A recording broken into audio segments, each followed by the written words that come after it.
बिस्मिल्लाहिर्रहमानिर्रहीम रब्बिश्रह ली सदरी वयस्सिर ली अमरी वहलुल उक़दतम मिन लिसानी वयफ़क़हू क़ौली सदक़ल्लाहुल अज़ीम। डियर पार्टिसिपेंट्स एंड व्यूअर्स, आज फर्स्ट ईयर केमिस्ट्री का हम सेकंड चैप्टर स्टार्ट करने जा रहे हैं, जिसके अंदर बेसिक एनालिटिकल टेक्निक्स की बात की गई है। उनको हम वन बाय वन देखेंगे और जो भी उसमें डिटेल है फर्स्ट ईयर में दी गई according to our Punjab text book board book, उसके मुताबिक उसको डिस्कस करेंगे। कोशिश करेंगे कि इजी एंड सिंपल वे में करें ताकि आप इसको अंडरस्टैंड कर सकें। टॉपिक शुरू करने से पहले अगर आपने मेरा चैनल सब्सक्राइब नहीं किया तो इस चैनल को सब्सक्राइब कर ले और साथ लगे बेल आइकॉन के बटन को भी ज़रूर प्रेस करें ताकि ये वीडियोस के नोटिफिकेशन आपको मिलते रहें।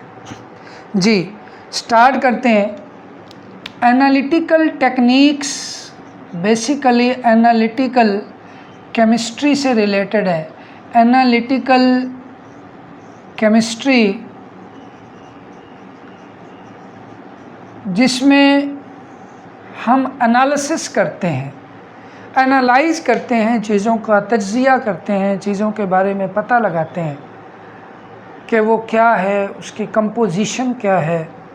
एक्चुअली कोई भी एनालिसिस करने से पहले अगर हम इसकी डेफिनेशन देखें तो एनालिटिकल केमिस्ट्री जो है branch of chemistry that we deals with the chemical characterisation. Characterisation से क्या मुराद है? करेक्टराइजेशन का मतलब होता है उसको करेक्टराइज कर लेना, उसके बारे में पता लगा लेना, वो कैसा है, वो किस चीज़ से बना है, इसकी प्रॉपर्टीज़ क्या है, हर चीज़ उसके बारे में, उसकी करेक्टरिस्टिक्स, उसकी खसूसियात का पता लगाना। That study is called analytical chemistry and it is a branch of chemistry. अब जब आप कोई भी किसी चीज़ के करेक्टराइजेशन करते हैं तो आप क्या करते हैं जी? उसका एनालिसिस करते हैं। अब जब आप एनालिसिस करेंगे ये डिपेंड करता है कि आपका सैंपल किस किस्म का है, आप क्या चीज़ एनालाइज करने जा रहे हैं। मिसाल के तौर पर आपको मिल्क जो है वो सैंपल के तौर पर दिया जा सकता है कि इसमें बताएं कौन कौन से कंपोनेंट हैं, कितनी कितनी मिकदार में है। वाटर, आप ग्राउंड वाटर जो है आप यूज़ करते हैं तो वो निकाल के उसकी क्वालिटी के बारे में पूछा जा सकता है, इसमें क्या क्या चीज़ें मौजूद हैं। ठीक है, इसी तरह से कोई मेडिसिन है, वो आप एज ए ड्रग इंस्पेक्टर जब जाते हैं तो आप उसको टेस्ट कर रहे होते हैं तो आप उसको लैब में भेजते हैं ताकि ये देखें कि इस दवाई के अंदर जो कंपोजिशन बताई गई है क्या ये वही है या इसके अलावा तो नहीं कुछ। मतलब हर एक चीज़ को केमिकल पॉइंट ऑफ व्यू से जब आपने देखना होता है कि उसके अंदर क्या क्या चीज़ें मौजूद हैं, किस किस मिकदार में मौजूद हैं, तो आप क्या करते हैं? एनालिसिस करते हैं। एनालिसिस दो किस्म का होता है, ये पहले भी एक वीडियो में हम इस पे बात कर चुके हैं। एक होता है क्वालिटेटिव एनालिसिस, क्वालिटेटिव एनालिसिस, और दूसरा होता है quantitative analysis, quantitative analysis. Qualitative analysis क्या होता है? क्वालिटेटिव एनालिसिस होता है कंपोनेंट्स को स्टडी करना, कंपोनेंट्स ऑफ सैंपल, उनके बारे में पता लगाना। अब मैंने आपको बताया सैंपल आपका कई सारे किस्म का हो सकता है। एक वो कंपाउंड आपको दे दे, वो पूछ ले कि इसमें जी बताएं कौन कौन से एलिमेंट हैं, तो आपने एलिमेंट बताने हैं।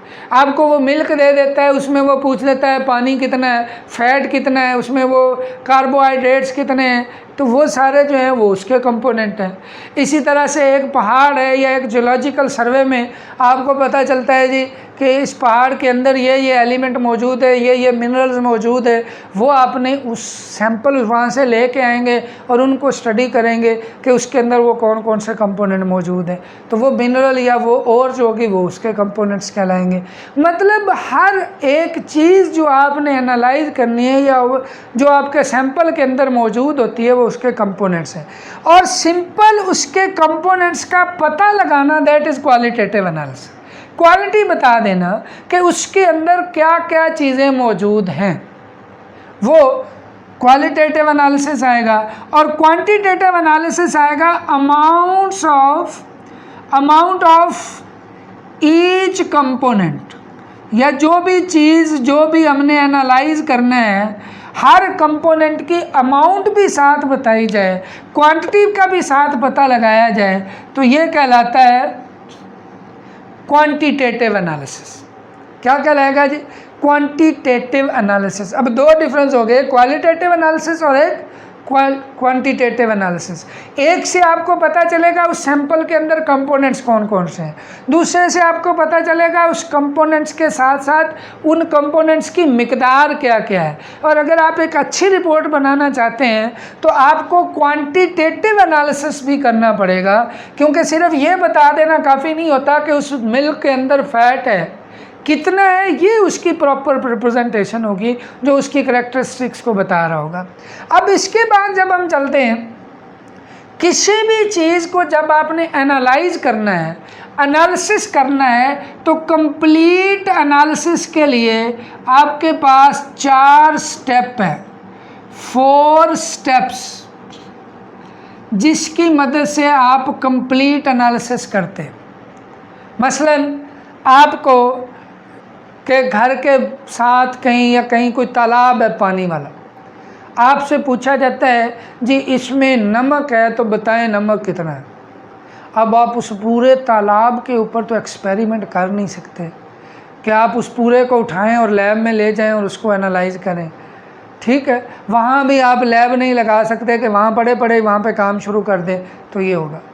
आपने क्या करना है, उसमें से सैंपल लेना है। वो सैंपल ऐसा होना चाहिए कि जो उस तालाब की कंपोजिशन, मतलब उसके अंदर जो चीज़ें मौजूद हैं उसको रिप्रेजेंट कर रहा हो। मसलन एक बॉडी के अंदर कोई मसला हो गया तो डॉक्टर हमें क्या करता है जी, वो कहता है जी ब्लड टेस्ट करवाएं। अब सारा ब्लड निकाल के हम टेस्ट नहीं कर सकते, क्या करते हैं डॉक्टर, लैब में जाते हैं तो वो हमारा ब्लड का सैंपल लेते हैं, वो 4 ml ले ले, 5 ml ले ले, 3 ml ले ले, डिपेंड करता है कि वो टेस्ट कौन सा उन्होंने करना है। अब उसके लिए सबसे पहला काम क्या हुआ, अल्हम्दुलिल्लाह, ऑब्टेनिंग अ सैंपल। अब याद रखें आपकी सारी की सारी कैलकुलेशन उस सैंपल पे डिपेंड करेंगे। अगर आपने सैंपल सही लिया, अच्छा लिया, तो इसका मतलब आपकी कैलकुलेशन सही है। या बाद दफ़ा आपने कोई चीज़ टेस्ट करनी है, उसके नीचे पैंदे में कोई चीज़ पड़ी हुई, आपने ऊपर से सैंपल ले लिया। या अक्सर आप देखें ये दूध वाले जो हैं वो फैट वगैरह चेक करते हैं तो वो पहले उसको अच्छी तरह हिलाते हैं, फिर उसमें से दूध लेते हैं थोड़ा सा और उसको वो चेक कर रहे होते हैं। तो इट्स मीन वो एक अच्छा सैंपल लेते हैं। तालाब है, आपने उसका सैंपल लेना है तो आप थोड़ा पानी वहाँ से लें, कुछ उस किनारे से, कुछ उस किनारे से, कुछ दरमियान से, किसी तरह से आप निकलवा लेते हैं, कुछ साइडों से, तो उन सारे को मिक्स करते हैं और फिर वो आपका एक ऐसा सैंपल बनेगा जो उस पूरे तालाब को रिप्रेजेंट कर रहा होगा मैक्सिमम। दूसरा काम क्या है जी, आपने चेक क्या करना है उसके अंदर। ये नहीं है कि आप ऐसे ही जो है वो हवा में तीर चला रहे हैं, ये तो होगा, ये तो होगा, ये तो होगा। फर्स्ट ऑफ आप चेक करेंगे, उसमें दूध है तो उसमें आप देखेंगे कि फैट है, और फैट को आपने सेपरेट करना है। सेपरेशन ऑफ डिज़ायर्ड सब्सटेंस, जिस चीज़ को आपने एनालाइज करना है उसको आप सेपरेट करेंगे। मसलन तालाब में वो पानी से आपने नमक चेक करना है, सोडियम क्लोराइड उसमें कितना है, तो आप क्या करेंगे, वो जो सैंपल लिया है आपने उसमें से उस नमक को सेपरेट करेंगे। वो सेपरेशन के लिए हम मुख्तलिफ़ टेक्निक यूज़ करते हैं, अभी हम बात करेंगे कि इस चैप्टर के अंदर जितना भी काम किया गया है, वो जो भी टेक्निक्स का जिक्र किया गया है वो सिर्फ इस पार्ट के लिए। How we separate a desired substance, a desired component from our sample, वो कैसे हम ले सकते हैं, उसके लिए हमने मुख्तलिफ़ टेक्निक्स यूज़ करनी होती हैं। वो टेक्निक्स की जो है वो इस चैप्टर में जिक्र किया गया है, basic techniques of analytical chemistry. उसमें क्या क्या है, फॉर एग्जांपल फिल्ट्रेशन, मसलन ये ऐसी टेक्निक है जिसकी मदद से आप इनसॉल्युबल जो कंपोनेंट होंगे उनको सेपरेट कर लेते हैं। दूसरा है क्रिस्टलाइजेशन, ये भी एक टेक्निक है। तीसरा है सॉल्वेंट एक्सट्रैक्शन, ये भी एक टेक्निक है, ठीक है। इसके साथ साथ सब्लिमेशन, सब्लिमेशन हो सकता है। इसके साथ साथ क्रोमेटोग्राफी है, उसकी मदद से हम सैंपल के उसके कंपोनेंट्स को सेपरेट कर सकते हैं। या आजकल जो मॉडर्न टेक्निक्स हैं उसके ज़रिए हम जो है एडवांस टेक्निक स्पेक्ट्रोस्कोपी यूज़ कर लेते हैं। अब हर एक की आगे मुख्तलिफ टाइप्स हैं, जैसे इसकी जीसी गैस क्रोमेटोग्राफी है, पेपर क्रोमेटोग्राफी है, या लिक्विड क्रोमेटोग्राफी भी इसको हम बोलते हैं। इसके अलावा HPLC है, TLC है, ये मुख्तलिफ उसके कंपोनेंट। इसकी मज़ीद आगे जो टाइप्स हैं वो है कि जिसमें हम क्रोमेटोग्राफी को ही डिस्कस कर रहे होते हैं। स्पेक्ट्रोस्कोपी में भी आगे जो हैं वो कई सारी हैं, UV है, इस तरह IR है, इस तरह से जो मेन है वो हम ये यूज़ करते हैं NMR, या अब कोई एडवांस टेक्निक्स जो हैं उनको यूज़ किया जा रहा है, ठीक है। इसके आगे मुख्तलिफ फॉर्म है। तो ये वो तमाम टेक्निक्स हैं जिसकी बेस पे हम उस डिज़ायर्ड सब्सटेंस को जो सैंपल के अंदर मौजूद है उसको हम सेपरेट करते हैं। उसके बाद तीसरा स्टेप इसका क्या है, हम मेजरमेंट करते हैं।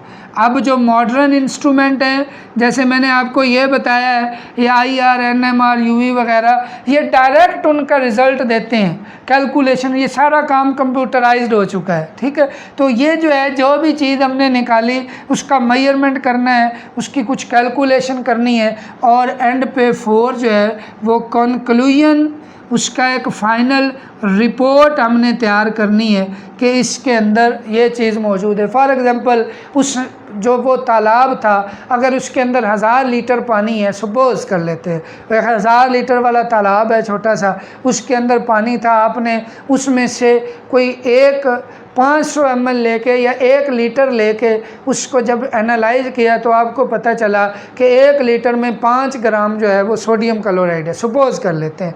तो 5 ग्राम सोडियम क्लोराइड आपने मेजरमेंट की, उसके बाद आपने उसकी एक रिपोर्ट तैयार की कि सपोज़ 1000 लीटर है तो 1000 को 5 से मल्टीप्लाई करेंगे तो 5000 ग्राम आएगा। 5000 ग्राम को आप किलोग्राम में चेंज करें तो 5 किलोग्राम आएगा। तो आप बता सकते हैं कि उस तालाब के अंदर 5 किलोग्राम सोडियम क्लोराइड मौजूद है। आज भी हम जब बात करते हैं कि फ़लाँ जगह पे पेट्रोल के इतने बड़े ज़खायर हैं, फ़लाँ पहाड़ में जो है वो नमक के इतने बड़े ज़खायर हैं, तो वो सारी जो कैलकुलेशन होती हैं वो इसी तरह से हम डिफरेंट टेक्निक को यूज़ करते हुए करते हैं। ये था आज का फर्स्ट जो टॉपिक है, एक पैराग्राफ है सेकंड चैप्टर का पहला टॉपिक, जिसमें सैंपल के बारे में पूछा गया है। ये एक इम्पोर्टेंट शॉर्ट क्वेश्चन भी है, बोर्ड में आ चुका हुआ है। ये 2 डेफिनेशन पूछी जा सकती हैं, एनालिटिकल केमिस्ट्री क्या है उसकी डेफिनेशन पूछी जा सकती है, और इन टेक्निक्स के नाम क्या है, जो मेनली इनका काम क्या है, सेपरेट करना डिज़ायर्ड कंपोनेंट्स को। तो ये था आज के बारे में, उम्मीद है आपको समझ आई होगी जी। अगर वीडियो अच्छी लगे तो इसको ज़रूर लाइक एंड शेयर करें। Thank you very much.